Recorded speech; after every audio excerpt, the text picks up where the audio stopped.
I gotta go.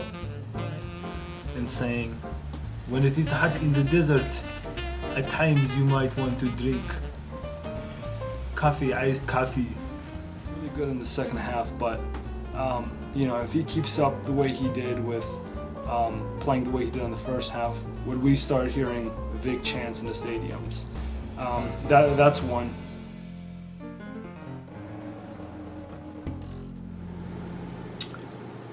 New York Jets fans, what happened? That's all I'm saying. You know what's funny is, as soon as we started getting to that lead, in the back of my head I just knew it's going to end that way it did. You know why? Because we're Jets football. That's what Jets football does. It disappoints you. Okay? That's what we do. Your hopes up, we mess up. That's exactly what happened. Geno Smith had a good game, but definitely threw that key interception that allowed Green Bay back into the game. I don't think it was totally his fault. I mean, if you see the defensive back hitting him, kind of motions his hand to come short a little bit, so that's that. But I'll tell you whose fault it is. I forget the guy's name, one of the coaches on the Jets. Why would you ever take a timeout? You know what I'm doing right now? I'm giving you the Robert De Niro face. Yeah, it's that disgusting face. I don't like you type of face. Why are you part of the Jets type of face? Why are you even coaching the Jets when you're taking timeouts when you're not supposed to take timeouts? It's only Rex Ryan is supposed to be taking timeouts face. That's the type of face I'm giving you right now. Last time I used this face was when we had, who was it? Chad Pennington as a quarterback. You're disgusting. Don't ever take timeouts. Alright, that's one. Second,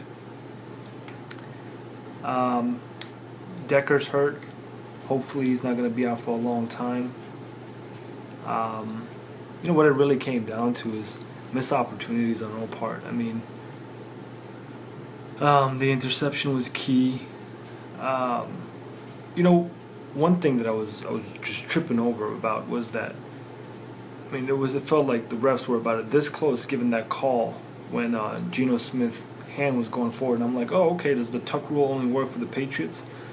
It didn't, but I was ready to flip out because that's just how much I hate the Patriots. But we could have came out with a good win against the Packers. We did not. That's what defines a good football team. We could have ended up with a 2-0 record. We ended up with a 1-1 record. Defense did let me down. They give up a lot of passing yards against the Packers. It just came to a point in which we couldn't control Aaron Rodgers. Milner did not look, impressive to me whatsoever. He kept getting beat deep. Pryor, there was a lot of times in which there was a lot of cover two, in which Pryor didn't hold his weight. You could tell like Milner was letting the guy slip by and Pryor wasn't there to cover. So, and I believe that's where Nelson's touchdown came from. If I remember correctly, it was Nelson. And then there was a big scuffle in which Muhammad Wilkerson got into it and he got kicked out of the game. Here's the thing: don't laugh and leave the game. Like that is stupid. It's things like that cost your team games. We were still into the game, and imagine if we would have had him, maybe we could have got a pass rush or two in which we were able to turn the ball over. The other thing was the interception that we did have I believe in the fourth quarter, that because of a penalty, because one of the players didn't get off the field in time, we weren't able to turn the game over. So basically what it comes down to is just missed opportunities. And here's the other thing is, and you guys can leave me a comment, but I'm not too impressed with Chris Johnson or our running game right now. It's terrible. We're not doing anything. And the other thing is like with Rex Ryan, is stop bringing Michael Vick in for one play. And you tried that last year with Tim Tebow and Mark Sanchez. It doesn't work. Stop doing it. All right, what it is just a waste of down. You bring Michael Vick in to be beneficial for your team. Next thing you know, he loses 3 yards for you. My brother put up a video about the New York Giants.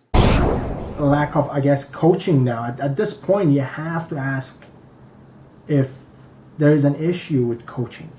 As much as I love Coughlin, but we got rid of a offensive coordinator. We thought that was our scapegoat, and we brought in a new offensive coordinator, and we still have the same issues that we did last year.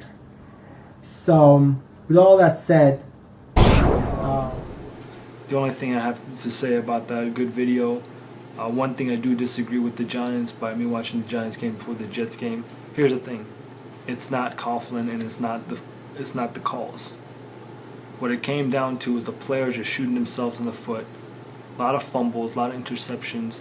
I don't think it's the play calling whatsoever. I think the play calling was right there, but it's a stupid fumble on the punt return. Stupid interceptions by, Eli Manning, and just drop passes by wide receivers. That's what it comes down to. So that's what it is. Hopefully, next game the Jets can rebound and see what we can do. But really disappointed at the score. Definitely thought we could have came back. Hopefully Decker can come back and next week. Hopefully it's not a big of an injury than I was reading a couple of articles. But again, missed opportunity in Green Bay. We could have definitely come up with a win. So, Geno Smith, overall, I would say it was a decent game for you. Definitely has improved since last year, but, I wish that touchdown throw would have counted at the fourth quarter. It would have definitely been a different type of game. But again, we're going to next week. You guys keep watching Knicks Bros TV and keep subscribing, and really just disappointed at our defense for the most part. I thought, or coverage wasn't there, and what it just came down to is Aaron Rodgers just being a way better quarterback and taking control of the game. So thank you guys for watching and have a good week.